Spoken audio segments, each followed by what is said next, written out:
Namaskar and welcome. You are watching official YouTube channel of Shri A.K. Doshi Mahila College, Jamnagar, and myself, Dhruvika Kanabar, presenting the lecture of Business Organization and Management. વાણિજ્ય વ્યવસ્થા અને સંચાલન unit 1 part 3 ભારતમાં ધંધાકીય તકોના વિકાસના ઉદ્ગમ અંતર્ગત outsourcing વિશે આપણે ચર્ચા કરી રહ્યા હતા. આ સેશનમાં આપણે આઉટસોર્સિંગ કેવી રીતે થાય એની ચર્ચા કરવાની છે. અગાઉના લેક્ચરમાં આપણે આઉટસોર્સિંગ શું છે એની ચર્ચા કરેલી હતી. તો એ ડિસ્કશન ઉપરથી તમને હવે ખ્યાલ આવ્યો હશે કે આઉટસોર્સિંગ એટલે બિઝનેસમાં કોઈ પણ સર્વિસીસ કે વસ્તુઓ, માલ કે સેવાઓ આપણે બહારથી લઈએ એને આઉટસોર્સિંગ કહેવાય સિમ્પલ લેંગ્વેજમાં. જે અમુક ઇલેક્ટ્રોનિક આઇટમ્સ ખાસ કરીને બનતી હોય, સપોઝ ફોન છે, વ્હીકલ્સ છે, તો માની લો કે એના જે પાર્ટ્સ હોય, ફોન હોય તો એમાં બેટરી હોય, બીજા એમાં સોફ્ટવેર્સ હોય, એનો જે એનું વર્ઝન હોય, તો એ જે છે વ્હીકલ છે તો એના પાર્ટ્સ હોય, એનું એન્જિન હોય, એની બોડી હોય, એનું ઇન્ટિરિયર હોય. તો એ બધી વસ્તુઓ જે છે એ કંપની પોતે જ ન બનાવતા. કંપની જે છે એના અમુક ફીચર્સ હોય કે ભાઈ બેટરી છે તો આટલી કેપેસિટીની જોઈએ છે, ફોનની બેટરી છે તો વ્હીકલ છે તો એનું એના જે એન્જિન છે કે એનું ઇન્ટિરિયર છે કે એનું સાઇઝ છે, એની ક્વોલિટી છે, એના બધાના જે છે માપદંડો એટલે કે એના સ્ટાન્ડર્ડ્સ નક્કી કરી અને કંપની જે છે એ અમુક ઘટકો જાતે ઉત્પાદિત કરે. તો એના માટે એને ઉત્પાદન માટે જે છે એ પહેલાં તો ટેકનિકલ એમ્પ્લોઈઝ જોઈએ, કુશળતા ધરાવતા કર્મચારીઓ, પછી વિશાળ જગ્યા જોઈએ અને બધું જ જે છે એ કામ દેખરેખ રાખવી પડે. એના બદલે કંપની જે છે એ આ બધા જ મેઝરમેન્ટ હોય કે જે કંઈ એને જોઈતું હોય એ બધું જ ઇન્ફોર્મેશન જે છે એ કોઈ નાના ઉદ્યોગોને કે કોઈ ચોક્કસ ક્ષેત્રમાં જે છે એ એક્સપર્ટાઇઝ જે ઉદ્યોગની હોય એને એ જે છે કરાર કરી અને પાર્ટ્સનું બનાવવાનું કામ સોંપી દે અને પાર્ટ્સ મંગાવે. જેમ કે બેટરીઝ છે ફોનની તો તમે જોશો તો એ અમુક જ જગ્યાએ બનેલી હોય છે. પછી વ્હીકલ છે તો વ્હીકલના એન્જિન છે, એની બોડી છે, એની સીટ કે કારનું બોડી હોય, કાર હોય તો પછી એસીના નાના નાના પાર્ટ્સ હોય, ટાયર ટ્યુબ, આ બધું જ ચોક્કસ નાની કંપનીને જે છે એ કરારથી આપી અને તૈયાર કરાવી અને પછી જે છે એસેમ્બલ કરીને વ્હીકલ કે ફોન કે બનાવે તો એને આઉટસોર્સિંગની મદદથી તૈયાર કરેલું પ્રોડક્ટ કહેવાય. હવે એસેમ્બલ કરવું મતલબ શું? તો અલગ અલગ પાર્ટ્સને ભેગા કરવા એટલે એને કહેવાય એસેમ્બલ કરવું. તો એસેમ્બલિંગ કરીને કોઈ પણ પ્રોડક્ટ બનાવવામાં આવે અને એસેમ્બલ કરવામાં જે કોઈ જે કોઈ વસ્તુઓ વપરાય, જે પાર્ટ્સ વપરાય, એ પાર્ટ્સ જે છે કંપની પોતે ન બનાવતા બહારથી બનાવડાવે તો એને કહેવાય એસેમ્બલ કર્યું.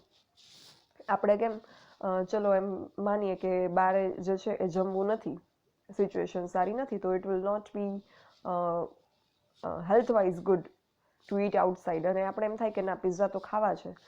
તો પિઝા ખાવા માટે આપણે ઘણી વખત એવું હોય કે પિઝાનો જે બેઝ હોય, જેને આપણે આપણી ટિપિકલ લેંગ્વેજમાં પિઝાનો રોટલો કહીએ, તો એ બેઝ જે છે એ આપણે બહારથી લઈએ અને પછી એના ઉપર ટોપિંગ કરીએ અને એને જે છે એ બેક કરીએ, એ બધું આપણે ઘરે કરીએ. તો એમાં શું કર્યું, અડધું આપણે આઉટસોર્સિંગથી કામ લીધું. એટલે આ ઇન્ડિવિજ્યુઅલ લેવલની વાત છે, ઇટ ઇઝ સિમ્પલ એક્ઝામ્પલ. તો એ પણ આપણે આઉટસોર્સિંગ કર્યું એમાં. એટલે આ રીતે જે છે એ કોઈ પાર્ટ બહારથી લેવામાં આવે અને પછી આખી પ્રોડક્ટ, ફાઇનલ પ્રોડક્ટ જે છે બનાવવામાં આવે તો ઇટ ઇઝ આઉટસોર્સિંગ. વિશ્વના વિકસિત દેશોમાં જે છે આપણે અગાઉના સેશનમાં પણ વાત કરી કે જીવન ધોરણ ઊંચું છે. જીવન ધોરણ ઊંચું હોય એટલે ત્યાંના જે શ્રમિકો હોય એને વધારે વેતન ચૂકવવું પડે.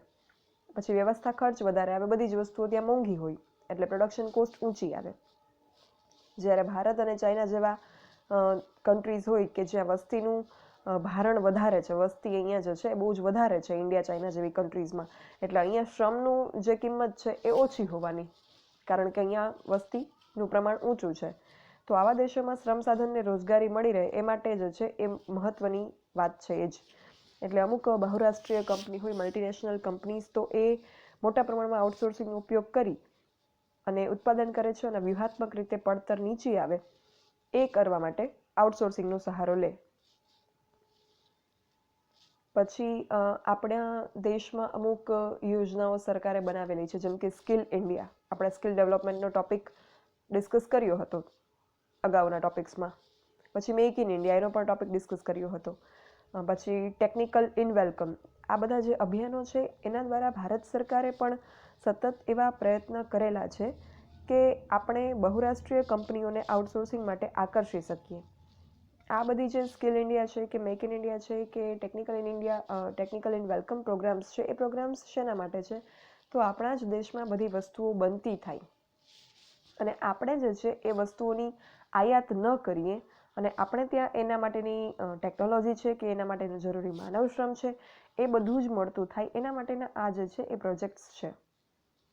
આપણે કૌશલ્ય વિકાસ અને તાલીમનું કાર્યક્ષેત્ર જોયેલું હતું સ્કિલ ડેવલપમેન્ટ કેમ્પેઇન હેઠળ. એમાં આપણે જોયેલું કે ખેતીથી માંડી અને auto parts, banking, beauty, real estate, construction, electronics, education, food process, furniture, diamonds, handloom, wellness, IT services, પછી leather production, media and entertainment, pharma companies, defence services, even telecommunication, textile, transport, travel, tourism, wellness, આ બધી જ સેવાઓ જે છે એમાં એને આવરી લેવામાં આવેલી છે કૌશલ્ય વિકાસ અને તાલીમના કાર્યક્ષેત્ર અંતર્ગત.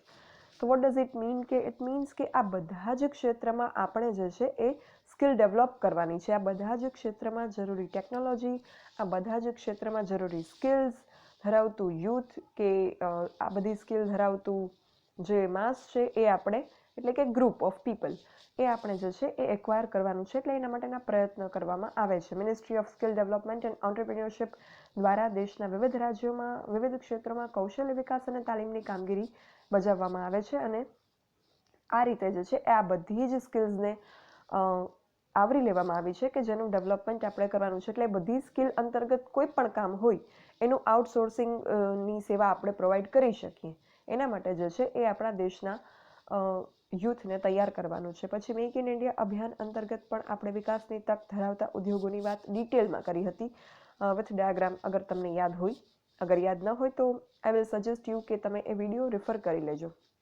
એમાં પણ આપણે ઓટોમોબાઈલ્સ, વીમાની સેવાઓ, બાયોટેકનોલોજી, કેમિકલ્સ, બાંધકામ, સંરક્ષણ ઉત્પાદન એટલે કે ડિફેન્સ પ્રોડક્શન, પછી electric items, food processing, IT ઉદ્યોગ, એમાં પણ લેધર ઇન્ડસ્ટ્રી આવેલી હતી, મીડિયા એન્ડ એન્ટરટેનમેન્ટ, ખાણકામ ઉદ્યોગ, oil and gas industry, pharmaceutical, પછી બંદરો કે જ્યાંથી આપણો ઘણો બધો જે છે એ વિદેશ વ્યાપાર થાય છે, રેલવે, રસ્તા અને ધોરીમાર્ગો, પુનઃ પ્રાપ્ય ઉર્જાનું જે છે પ્રમાણ વધારવું, અવકાશ વિજ્ઞાન, કાપડ ઉદ્યોગ, થર્મલ વિદ્યુત મથકો, પ્રવાસન ક્ષેત્ર, વેલનેસ ઇન્ડસ્ટ્રી, આ બધી જ ઇન્ડસ્ટ્રી જે છે એને મેક ઇન ઇન્ડિયા અંતર્ગત વિકાસની તક ધરાવતા ઉદ્યોગોમાં સમાવિષ્ટ કરવામાં આવેલી છે. એનો મતલબ એ કે આ બધા જ ઇન્ડસ્ટ્રીમાં વિકાસની તક છે અને એ તક મેળવી અને જે છે મેક ઇન ઇન્ડિયાના ઉદ્દેશો પૂરા કરવાના છે. મતલબ કે એના માટે ટેકનિકલ માહિતીનું માળખું ઊભું કરવાનું છે અને એ બધા જ ઇન્ડસ્ટ્રીમાં ડેવલપમેન્ટ શક્ય બને એ માટેનું આખું એન્વાયરમેન્ટ ક્રિએટ કરી અને લોકોને એનાથી જે છે એ યુથને એનાથી જે છે એ ટ્રેન કરવાના છે કે જેથી આપણે એના અંતર્ગતની કોઈ પણ સેવાઓનું આઉટસોર્સિંગ કરવા માટે એક સક્ષમ દેશ બની શકીએ. તો આ બધું શક્ય બને એના માટે જે છે આ બધી જ ફિલ્ડમાં, બધા જ ક્રાઇટેરિયામાં, જે પણ ક્રાઇટેરિયાઝ હમણાં મેં જણાવીએ, બધા જ ક્રાઇટેરિયામાં આઉટસોર્સિંગ માટે આપણે વિદેશી કંપનીઓને આકર્ષી શકીએ કે જેથી ભારતીય કુશળ, અર્ધકુશળ યુવાનોને રોજગારી મળી રહે. જે તે પ્રદેશની વિશેષતાને ધ્યાનમાં રાખી અને ઔદ્યોગિક સેઝ વગેરેને ચોક્કસ લાભો આપી વિકસાવવામાં આવે છે. ઇન્ડસ્ટ્રીયલ સેઝ એટલે એમાં પર્ટિક્યુલર ઇન્ડસ્ટ્રીને જે છે એ એસ્ટાબ્લિશ કરી અને ગ્રો કરવા માટેનો વિકાસ થાય એના માટેની ટર્મ્સ એન્ડ કન્ડિશન્સ લિબરલ રાખેલી હોય કે જેથી ત્યાં ઔદ્યોગિક વિકાસ થઈ શકે અને સમતોલ પ્રાદેશિક વિકાસનું જે સપનું છે કે જે હેતુ છે એ સિદ્ધ થઈ શકે કે આખા દેશમાં બધા જ પ્રદેશો જે છે એ વિકસિત હોય. એવું નહીં કે અમુક પ્રદેશમાં વિકાસ વધારે હોય, ત્યાંના લોકોની આવક વધારે હોય, ત્યાં જે છે એ સમૃદ્ધ જીવન હોય અને અમુક પ્રદેશ જે છે બહુ જ પછાત હોય, એવું ન રહે અને દેશના બધા જ પ્રદેશો જે છે એ સમતોલ પ્રાદેશિક વિકાસ અંતર્ગત વિકસિત થાય એ માટે સરકાર આ બધા પ્રયત્ન કરી રહી છે. સરકારના પ્રયત્ન એવા છે કે બહુરાષ્ટ્રીય કંપનીઓ માત્ર વેચાણ માટે ભારતમાં આવે એવું નહીં, નહીંતર જનરલી એવું થતું હોય કે આપણે જે વસ્તુઓ નથી બનાવી શકતા આપણી કન્ટ્રીમાં એ આપણે જે છે એ બહારના દેશની બહારના કન્ટ્રીઝની કંપનીઓ આવીને આપણે ત્યાં વેચે છે અને આપણે ખરીદીએ છીએ. એવું ના રહેવું જોઈએ. ઇવન આપણે એ વસ્તુઓ બનાવીએ અને જે છે એ એમને આઉટસોર્સિંગની સેવા કે પછી વસ્તુઓ પૂરી પાડીએ, એ પ્રકારનો સરકારના પ્રયત્ન છે. ઉત્પાદન અને મૂડીરોકાણ માટે આપણા દેશમાં કંપની આવે, માત્ર વેચાણ માટે નહીં, અને આપણા અર્થતંત્રને મજબૂત બનાવે, ફોરેન ડિરેક્ટ ઇન્વેસ્ટમેન્ટનું પ્રમાણ વધે આપણી કન્ટ્રીમાં, એ માટેના સરકારના પ્રયત્ન રહેલા છે. અને આઉટસોર્સિંગ દ્વારા નિકાસ વધશે કે જે વિદેશ વેપારમાં આયાત નિકાસ ખાધને ઘટાડશે. આયાત નિકાસ ખાધ એટલે શું? તો તમે વેપાર તુલા અને લેણ દેણની તુલા બધું ઇકોનોમિક્સમાં ભણેલા હશો. તો એનો મતલબ શું થાય? આયાત નિકાસની ખાધ એટલે આપણે જે છે એ આપણા દેશમાં આયાતો વધારે કરીએ અને નિકાસ ઓછી કરીએ. તો એનો મતલબ થશે કે આપણે આયાત વધારે કરીએ છીએ એટલે આપણે વિદેશી હુંડિયામણ એટલું વધારે ચૂકવીએ છીએ, નિકાસ ઓછી કરીએ છીએ એટલે આપણા દેશમાં એટલું વિદેશી હુંડિયામણ ઓછું આવે છે. બટ એટલે એ જે આયાત નિકાસના લીધે વિદેશી હુંડિયામણની જે આપલે થાય છે એમાં ખાધ ઊભી થાય છે. બિકોઝ આપણે જાય છે વધારે વિદેશી હુંડિયામણ, બિકોઝ આપણી આયાત વધારે છે, ઇમ્પોર્ટ વધારે છે, અને આવે છે ઓછું કારણ કે આપણી નિકાસ ઓછી છે. તો એ ખાધ જે છે, જે ડેફિશિયન્સી છે, એ ડેફિશિયન્સીને આપણે કર્બ કરવા માટે આ બધા જે make in India, skill India projects છે એના અંતર્ગત આપણે આઉટસોર્સિંગ દ્વારા વસ્તુ અને સેવાઓ પૂરી પાડશું એટલે એટલું વિદેશી હુંડિયામણ આપણે કમાશું અને જે આયાત નિકાસની ખાધ છે એ પૂરાઈ જશે. એ પણ એક અહીંયા હેતુ રહેલો છે. ફાઇન. તો આ આઉટસોર્સિંગ કઈ રીતે થાય એની વાત છે. હવે આગળ ઉપર જે છે એ આપણે આઉટસોર્સિંગ દ્વારા કઈ સેવાઓ મળે છે એના વિશે ચર્ચા કરીશું. આઉટસોર્સિંગ દ્વારા મુખ્યત્વે financial services, advertising, courier services, after sales services, production and security services, cleanliness and canteen services, manufacturing process services, health related services, public interest social services, research and division of labour related services, આવી બધી સેવાઓ જે છે એ આપવામાં આવે છે. આ બધી સેવાઓ જે છે એના વિશે આપણે નેક્સ્ટ લેક્ચરમાં ચર્ચા કરીશું અને આ સર્વિસીસના ગુજરાતી નામ પણ તમને ત્યારે જાણવા મળશે. So that's all. Thank you. For any doubts or queries, you can write me on this mail dbk.dhruvika@gmail.com. Thank you.